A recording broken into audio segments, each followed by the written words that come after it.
স্বাগত গ্লোবাল টাইমে। বিশ্বের নানা প্রান্তের খবর নিয়ে আপনাদের সাথে আছি আমি সোহাগ বক্স। দেখছিলেন শিরোনামগুলো, এবার বিস্তারিত। অবশেষে ইরানের বিরুদ্ধে ইসরায়েলে হামলায় আনুষ্ঠানিকভাবে যোগ দিল যুক্তরাষ্ট্র।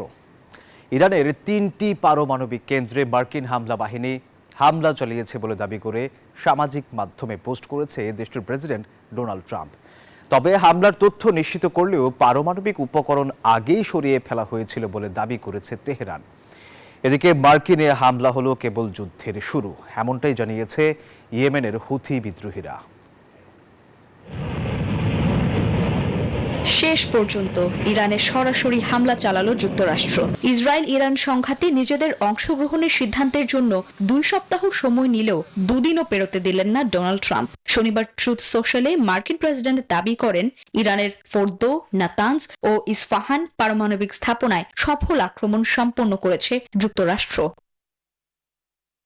হামলার পরই জাতির উদ্দেশ্যে ভাষণ দেন ট্রাম্প। হুঁশিয়ারি দেন, তেহরানকে অবিলম্বে শান্তির পথে আসতে হবে, নতুবা আরও ভয়াবহ পরিণতির জন্য প্রস্তুত থাকতে হবে।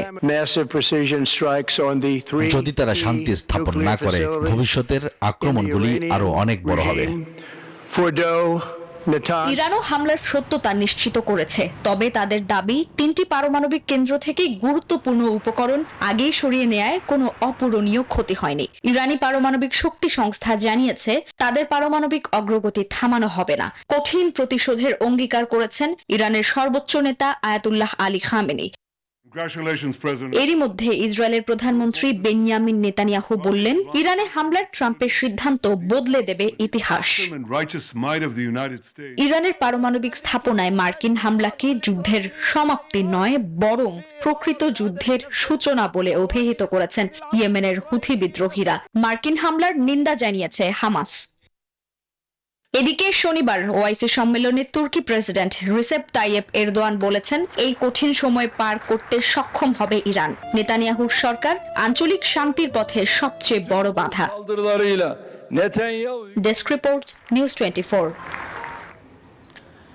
ডোনাল্ড ট্রাম্প ইরান এবং যুক্তরাষ্ট্রের জনগণ উভয়ের সাথে বিশ্বাসঘাতকতা করেছেন। ইরানের পররাষ্ট্রমন্ত্রী আব্বাস আরাকচি দেশের পরমাণু স্থাপনায় হামলার বিরুদ্ধে টেলিভিশনে দেয়া প্রতিক্রিয়ায় এমনটাই জানিয়েছেন। রোববার এক প্রতিবেদনে ব্রিটিশ সংবাদ মাধ্যম বিবিসি নিউজ এই তথ্য জানায়। এখন পুতিনের সাথে গুরুত্বপূর্ণ আলোচনার জন্য রাশিয়া যাচ্ছেন ইরানের পররাষ্ট্রমন্ত্রী। মস্কোর উদ্দেশ্যে আজ রওনা হলেও বৈঠকটি সোমবার অনুষ্ঠিত হবে বলে জানান তিনি। ইরানের পরমাণু কেন্দ্রগুলোতে B2 বোমারু বিমান থেকে বাংকার বাস্টার বোমা ফেলেছে যুক্তরাষ্ট্র। এছাড়া ক্ষেপণাস্ত্র ছোড়া হয় সাবমেরিন থেকে। এরপর থেকেই আন্তর্জাতিক মহলে আলোচনার কেন্দ্রে B2 বোমারু বিমানটি। এছাড়া বাংকার বাস্টার বোমার সক্ষমতা নিয়েও জনমনে আগ্রহের জন্ম নিয়েছে। শনিবার স্থানীয় সময় রাতে যুক্তরাষ্ট্রের বোমা হামলায় কেঁপে ওঠে ইরানের ফোর্দো, নাতানজ এবং স্পাহান পারমাণবিক স্থাপনা। ট্রাম্প প্রশাসন সফলভাবে এই হামলা চালাতে ব্যবহার করে বাংকার বাস্টার বোমা, যা ছোড়া হয় যুক্তরাষ্ট্রের অত্যাধুনিক বোমারু বিমান B2 থেকে। বিমানগুলো থেকে মাটির গভীরে অবস্থিত ফোর্দো পারমাণবিক স্থাপনার উপর 30,000 পাউন্ড ওজনের বাংকার বাস্টার বোমা ফেলা হয়েছে, যা GBU-57 ম্যাসিভ অর্ডিন্যান্স পেনিট্রেটর নামেও পরিচিত। প্রথমবারের মতো ব্যবহৃত এ বাংকার বাস্টার বোমার সক্ষমতা নিয়ে এরই মধ্যে আন্তর্জাতিক মহলে কৌতূহলের জন্ম দিয়েছে। কি এই বাংকার বাস্টার, কেনই বা এ সময় যুক্তরাষ্ট্র ইরানের পারমাণবিক স্থাপনা ধ্বংস করতে ব্যবহার করল এটি? বিশ্লেষকদের মতে, বিশ্বযুদ্ধের সময় শত্রুর বাংকার ধ্বংস করতেই এই অস্ত্র তৈরি করেছে যুক্তরাষ্ট্র। যেখানে সাধারণ বোমার নাগালি পৌঁছায় না, সেখানেও পৌঁছে বিস্ফোরিত হয় এটি। তথ্য বলছে 30,000 পাউন্ডের এই বোমাটি মাটির 200 ফুট নিচে প্রবেশ করতে পারে। এতে বাইরের টিকে থাকলেও ভেতরের অবকাঠামো নিশ্চিহ্ন হয়ে যায়। তবে এ বোমা সাধারণ ফাইটার জেটে বহন করা সম্ভব নয়। এর জন্য দরকার যুক্তরাষ্ট্রের অত্যাধুনিক B2 স্টেলথ বোমারু বিমান। এদিকে মার্কিন প্রতিরক্ষা বিভাগের দেয়া তথ্য ও গণমাধ্যমের প্রতিবেদন থেকে জানা যায়, যুক্তরাষ্ট্রের B2 বোমারু বিমানকে বলা হয় নীরব ঘাতক। রাডারে ধরা পড়ে না এই স্টেলথ বোমারু। কোনো শব্দ ছাড়াই আকাশে উড়ে বেড়ায় ঘন্টায় 1000 কিলোমিটার। ঠিক তখনই আঘাত করতে সক্ষম ভূগর্ভে গিয়ে, যা একাই পারমাণবিক যুদ্ধের গতি বদলে দিতে পারে। একটানা উঠতে পারে 11,000 কিলোমিটার। আর বিশ্বের B2 একমাত্র বিমান যা পারমাণবিক বোমা ও বাংকার বাস্টার একসঙ্গে বহন করতে সক্ষম। আফরিন মৌ, নিউজ 24। যুক্তরাষ্ট্রের শক্তিশালী আঘাতেও নিরাপদ ইরানের পরমাণু কেন্দ্র। জনগণকে আশ্বস্ত করে তেহরান বলছে এসব স্থাপনায় তেজস্ক্রিয় উপাদান ছিল না। তবে যুক্তরাষ্ট্র এই হামলা চালিয়ে বড় ভুল করেছে বলে হুঁশিয়ারি করেছে তেহরান। কথার লড়াই, সমর, কূটনীতি সবই বিফলে। রোববার ইরানের পরমাণু স্থাপনা ধ্বংস করতে শক্তিশালী বাংকার বাস্টার বোমা ব্যবহার করল যুক্তরাষ্ট্র।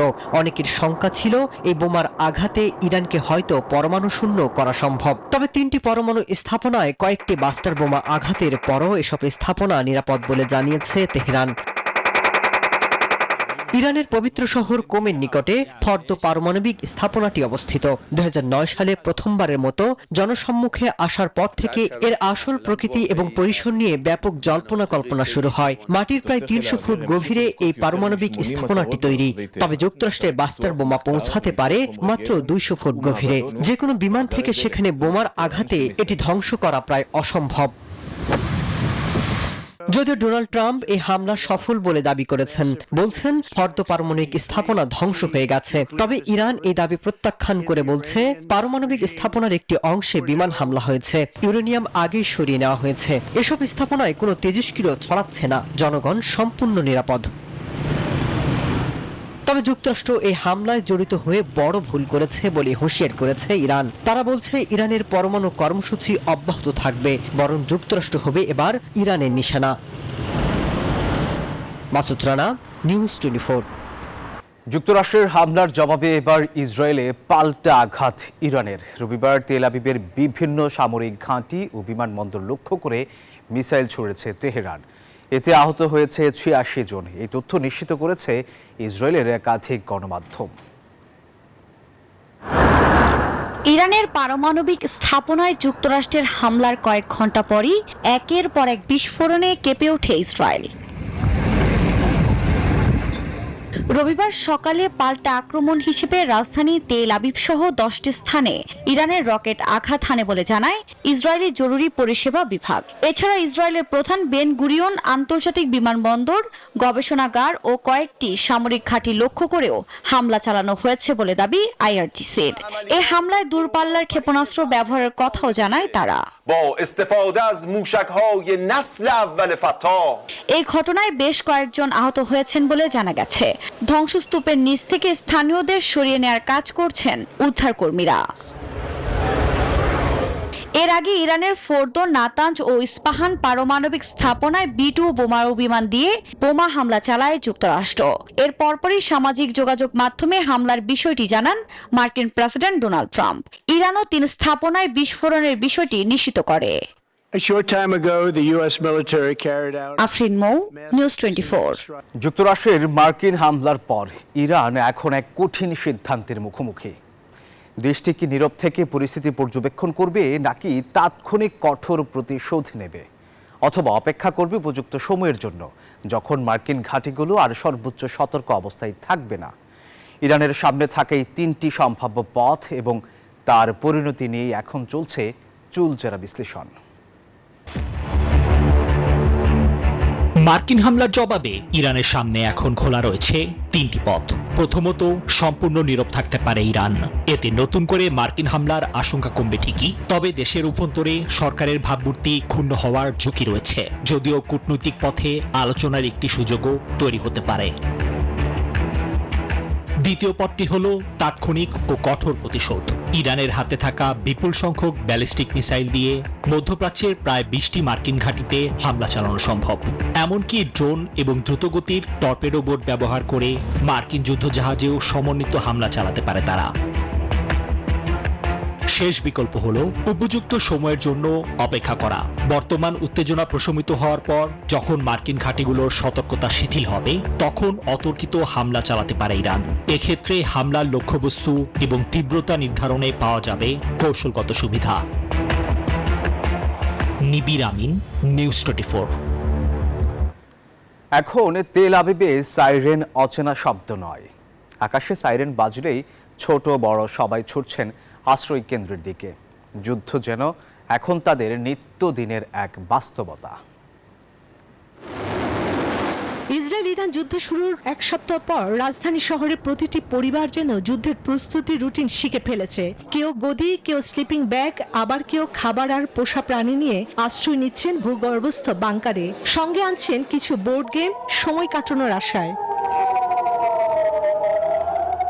মানুষের মনে এখন প্রতিটি সাইরেন নিয়ে ভয়, প্রতিদিন অনিশ্চয়তার ছায়া। 13 জুন থেকে ইসরায়েলের বিমান হামলা চালিয়ে যাচ্ছে তেহরানের পারমাণবিক ও সামরিক স্থাপনাগুলোর উপর। ইরানের ক্ষেপণাস্ত্র হামলার কারণে ইসরায়েল দেশ জুড়ে সতর্কতা জারি করেছে, স্কুল বন্ধ এবং গণজমায়েত নিষিদ্ধ করেছে। হাসপাতাল ক্ষতিগ্রস্ত হওয়ায় ইসরায়েল এখন আগের চেয়েও বেশি প্রস্তুত ভূগর্ভস্থ ওয়ার্ড, নিরাপদ আশ্রয় কেন্দ্র ও জরুরি পরিকল্পনার মাধ্যমে। আমরা বেলেনসনে ভূগর্ভস্থ জরুরি কমপ্লেক্স চালু করেছি, যেখানে 350টি শয্যা রয়েছে। রাতেই আমরা আইসিইউ, সার্জারি ও অভ্যন্তরীণ বিভাগ স্থানান্তর করেছি। সামনে কি অপেক্ষা করছে তা অনিশ্চিত, তবে হাসপাতালগুলো যেন এখনই যুদ্ধমুখর প্রস্তুত। এদিকে তেহরানেও পরিস্থিতি ভয়াবহ। ওয়াশিংটন ভিত্তিক মানবাধিকার সংস্থা জানায়, মেট্রো স্টেশনগুলোতে ভিড় জমাচ্ছে তেহরানের মানুষ। অসন্তোষ এখন তীব্র আকার নিচ্ছে সেখানে। তেল আবিব থেকে তেহরান, উত্তেজনার এই আগুন কবে নিভবে কেউ জানে না। বিশ্ব অপেক্ষায় সংঘাত থামার। চন্দ্রা, নিউজ 24। দর্শক, আর এই ছিল নিউজ 24 গ্লোবাল টাইমে। এতক্ষণ সাথে থাকার জন্য ধন্যবাদ সবাইকে।